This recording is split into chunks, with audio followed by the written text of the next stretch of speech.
സംസ്ഥാനത്ത് പണി പുരോഗമിക്കുന്ന ദേശീയപാതയിൽ സിഗ്നലുകൾ ഉണ്ടാവില്ല. എന്നാൽ പണി പൂർത്തിയായ മുഴപ്പിലങ്ങാട് മാഹി ബൈപ്പാസിൽ പള്ളൂരിലെത്തിയാൽ ഇങ്ങനൊരു സിഗ്നൽ കാണാം. നല്ല വേഗതയിൽ വരുന്ന വാഹനങ്ങൾ സിഗ്നൽ പ്രതീക്ഷിക്കാതെ എത്തുന്നതാണ് അപകടത്തിനിടയാക്കുന്നത്. സിഗ്നലിൽ നിർത്തിയിട്ട് വാഹനത്തിലിടിച്ചാണ് കൂടുതൽ അപകടങ്ങളും.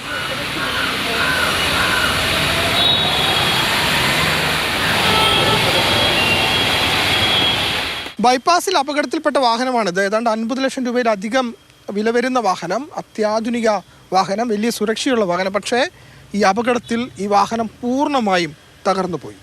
പുലർച്ചെയായിരുന്നു അപകടം. സിഗ്നലിൽ നിർത്തിയിട്ട ലോറിക്ക് പിന്നിലിടിച്ചാണ് കാർ ഡ്രൈവർക്ക് ജീവൻ നഷ്ടമായത്. സിഗ്നലിന് സമീപം തെരുവ് വിളക്കുകൾ സ്ഥാപിക്കാത്തത് വെളിച്ചക്കുറവിനും ഇടയാക്കുന്നു.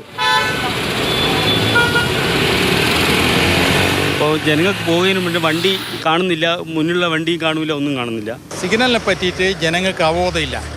ആയി വരുന്നുണ്ട് ആക്സിഡൻ്റ് ആയതിനു ശേഷം. പിന്നെ കൂടാണ്ട് ഇവിടെ രാത്രിയിലും പല പ്രാവശ്യം ആക്സിഡൻ്റ് ആയതിന് കാരണം ഇവിടെ ലൈറ്റില്ല. മാസങ്ങൾക്ക് മുൻപ് മാത്രം ഉദ്ഘാടനം ചെയ്യപ്പെട്ട ബൈപ്പാസാണ് കുരുതിക്കളമായി മാറുന്നത്.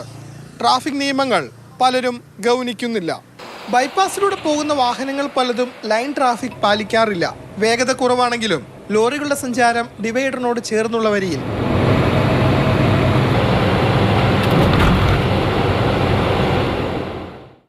ആൾക്കാരും ശ്രദ്ധിക്കുന്നില്ല.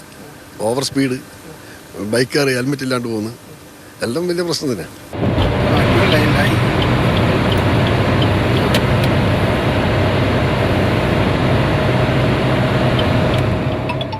അമിത വേഗവും അപകടത്തിനിടയാക്കുന്നു. വേഗം നിയന്ത്രിക്കാൻ ബൈപ്പാസിൽ ക്യാമറകളും സ്ഥാപിച്ചിട്ടില്ല. അമിത വേഗത്തിൽ പോകുന്നുണ്ട്, അങ്ങനെ അപകടം വന്നിട്ടുണ്ട്. അത് റെയിൽവേ സ്റ്റേഷൻ ഭാഗത്ത് ഇവിടുന്ന് ഒരു 3 കിലോമീറ്റർ അപ്പുറം അത് അമിത വേഗത്തിൽ പോയിട്ട് 1-2 അപകടം വന്നിട്ടുണ്ട്. സ്കൂൾ തുറന്നാൽ തിരക്ക് വർദ്ധിക്കുമെന്നിരിക്കെ അപകടങ്ങൾ ഒഴിവാക്കാൻ അടിയന്തര ഇടപെടൽ ആവശ്യമാണ്. അമിത വേഗവും അശ്രദ്ധയും ഒഴിവാക്കിയാൽ ഒരു പരിധിവരെ അപകടങ്ങൾ കുറയ്ക്കാം. ഒപ്പം സിഗ്നലിൽ സ്ട്രീറ്റ് ലൈറ്റും പാതകളിൽ CCTVകളും സ്ഥാപിക്കണം. ബൈപ്പാസിൽ നിന്നും ഷാജു ചന്ദ്രപുരയ്ക്കൊപ്പം ഫെലിക്സ്, മാതൃഭൂമി ന്യൂസ്.